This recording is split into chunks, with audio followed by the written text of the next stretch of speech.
ഇന്നുണ്ടല്ലോ ഒരടിപൊളി മുട്ടക്കറിയാണ് കേട്ടോ. തേങ്ങാപ്പാലൊക്കെ ചേർത്തിട്ടുള്ളൊരു മുട്ടക്കറീൻ്റെ റെസിപ്പിയാണ്. ഓൾറെഡി ഒരു 2 വർഷം മുമ്പ് ഞാൻ ഇട്ടതായിരുന്നു കേട്ടോ. പക്ഷെ എന്നാലും ഇന്നത് ഉണ്ടാക്കുമ്പോൾ ഒന്നും കൂടി പുതിയ ആൾക്കാരുണ്ടെങ്കിൽ കാണുന്നെങ്കിൽ കണ്ടോട്ടെ എന്ന് വെച്ചിട്ട് ഇടുന്നതാണ്. അപ്പോൾ ഞങ്ങളുടെ നാട്ടിൽ പൊതുവെ കണ്ണൂർ കാസർഗോഡ് ഭാഗത്തൊക്കെ ഈ തേങ്ങാപ്പാൽ ഒഴിച്ചിട്ടുള്ള കറി ചോറിന് അത്ര വലിയ ഇഷ്ടമില്ലാത്തതുകൊണ്ട് തന്നെ കുറവാണ് കേട്ടോ ഉണ്ടാക്കുന്നത് തന്നെ. പക്ഷേ ഈ ഒരു കറി ഞാൻ യൂട്യൂബിൽ നിന്ന് തന്നെ കണ്ടതാണ്. ഒന്ന് പരീക്ഷിച്ച് നോക്കി വല്ലാതെ അങ്ങ് ഇഷ്ടപ്പെട്ടതിന് ശേഷം ഇടയ്ക്കിടയ്ക്ക് ഉണ്ടാക്കുന്ന ഒരു ഐറ്റമാണ് കേട്ടോ ഇത്. അപ്പോൾ നമുക്ക് ഏതായാലും ഉണ്ടാക്കുന്ന പ്രൊസീജിയർ ഒന്ന് കണ്ടു നോക്കാം. അപ്പോൾ അതിനു മുന്നേ എൻ്റെ ചാനൽ ആദ്യമായിട്ട് കാണുന്നവരാണെന്നുണ്ടെങ്കിൽ സപ്പോർട്ട് ചെയ്യാൻ മറക്കരുത് കേട്ടോ. ഒന്ന് സബ്സ്ക്രൈബ് ചെയ്ത് സപ്പോർട്ട് ചെയ്തേക്കണേ. അപ്പോൾ എണ്ണ ഒഴിച്ച് കടുക് പൊട്ടിച്ച് അതിനകത്തോട്ടേക്ക് ഇഞ്ചിയാണ് കേട്ടോ ഇരിക്കുന്നത്. ഇഞ്ചി, പച്ചമുളക്, കറിവേപ്പില. ഇതിൽ നമ്മൾ ഇഞ്ചി കുറച്ച് അധികം ഇടുന്നുണ്ട് കേട്ടോ. ഈ ഒരു കറീൻ്റെ ഫ്ലേവർ എന്ന് പറയുന്നത് ഇഞ്ചി തന്നെയാണ്. പിന്നെ എരിവ് എന്ന് പറയുന്നത് പച്ചമുളകും തന്നെയാണ് കേട്ടോ. അപ്പോൾ നല്ലൊരു മണവും ഫ്ലേവറൊക്കെ കിട്ടും കേട്ടോ. അപ്പോൾ അത് മൂന്നും നന്നായി ഒന്ന് വഴറ്റിയപ്പോഴേക്കും 2-3 വലിയ സവാള ഇതേപോലെ ഒന്ന് വഴറ്റിയെടുത്തിട്ടുണ്ട്. ഇനി ഒന്ന് വാടിക്കഴിയുമ്പോഴേക്കും ഒരു കളറിന് മാത്രം ഒരല്പം കാശ്മീരി മുളക് പൊടിയും മഞ്ഞൾപ്പൊടിയും കൂടെ ചേർത്ത് മിക്സ് ചെയ്യുന്നുണ്ട് കേട്ടോ.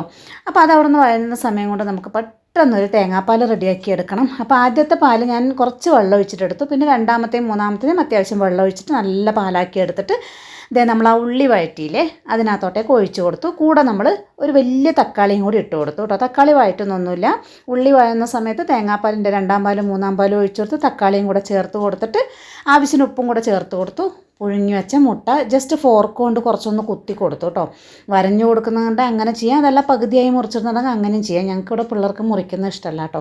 അപ്പോൾ അതുകൊണ്ട് ഞാൻ ഇങ്ങനെ ചേർത്ത് കൊടുത്തു. ഉപ്പും മുളകും എരിവൊക്കെ പിടിക്കാനാണ് ഞാനത് ഫോർക്ക് കൊണ്ടൊന്ന് കുത്തി വെച്ചത് കേട്ടോ. എന്നിട്ട് ഇതേ കുറച്ച് നേരം മൂടി വെക്കുമ്പോഴേക്കും നമ്മുടെ മുട്ടയിനകത്തോട്ടേക്ക് ആ എരിവും ഇതൊക്കെ പിടിച്ചിട്ടുണ്ടാവും. ഇനി നമ്മൾ ആദ്യം മാറ്റി വെച്ച കുറച്ച് വെള്ളം ചേർത്ത് അടിച്ചെടുത്ത പാലുണ്ടല്ലോ, കുറച്ച് കട്ടിയുള്ള പാല്, അത് ചേർത്ത് കൊടുക്കുന്നുണ്ട് കേട്ടോ. അതും കൂടെ ചേർത്ത് കൊടുത്തിട്ട് നമ്മൾ നന്നായി ഇളക്കി. വെള്ളം ചേർത്തതുകൊണ്ട് തന്നെ പിരിഞ്ഞു പോകുന്നില്ല കേട്ടോ. ഇനി നമ്മൾ കുറച്ച് ഇഞ്ചി, പച്ചമുളക്, കറിവേപ്പില മാറ്റി വെച്ചിട്ടുണ്ടായിരുന്നു. ഇത് ഇതിൻ്റെ മെയിനായിട്ടുള്ളൊരു സ്റ്റെപ്പാണ് കേട്ടോ. ലാസ്റ്റിൽ ഈ ഇഞ്ചിയും പച്ചമുളകും കറിവേപ്പിലയും കൂടെ ചേർക്കുമ്പോണ്ടല്ലോ നല്ലൊരു ഫ്ലേവറാണ് കേട്ടോ ഈ ഒരു കറിക്ക്. മെയിനായിട്ട് ഇഞ്ചീൻ്റെ ആ ഒരു ടേസ്റ്റ് തന്നെയാണ് കേട്ടോ ഇതിന്. അത് ഉണ്ടാക്കും കഴിയുമ്പോഴേ മനസ്സിലാവുള്ളൂ. ഞാനിത് യൂട്യൂബിൽ നിന്ന് തന്നെ കണ്ടതാണ് കേട്ടോ. ഒരു വീണാസ് കറി വേൾഡ് എന്നുള്ള ഒരു ചാനലിൽ ഒരു 2-3 വർഷം മുമ്പ് കണ്ടതാണ്. അന്ന് തൊട്ട് ഞാൻ ഉണ്ടാക്കുന്നുണ്ട് കേട്ടോ. എനിക്ക് അത്രയ്ക്ക് ഇഷ്ടപ്പെട്ടു ഈ ഒരു കറി. സിമ്പിളായി ഉണ്ടാക്കാനും പറ്റും, എന്നാൽ നല്ല ടേസ്റ്റാണ്. ഇപ്പോൾ ഇത് ഇത്തിരി ലൂസായിട്ട് ഇരിക്കുന്നുണ്ടെങ്കിലും ഒരു അരമണിക്കൂർ നമ്മൾ ഓഫ് ചെയ്ത് ഒരു അരമണിക്കൂറൊക്കെ കഴിയുമ്പോഴേക്കും ഉണ്ടല്ലോ നല്ലൊരു കൊഴുത്ത ചാറായിട്ട് കിട്ടും കേട്ടോ. നല്ല ടേസ്റ്റാണ്. അപ്പോൾ ഇതേ നമ്മുടെ കറിയൊക്കെ തിളച്ചിട്ടിട്ടുണ്ട്. മുട്ടയിലൊക്കെ അത്യാവശ്യം എരിവും ഇതൊക്കെ പിടിച്ചിട്ടുണ്ടാവും. എന്നിട്ട് ഇതേ നമ്മളിനി ലാസ്റ്റ് ഇതിനകത്തോട്ടേക്ക് ചേർത്ത് കൊടുക്കുന്നത് ഇത്രയേ ഉള്ളൂ കേട്ടോ.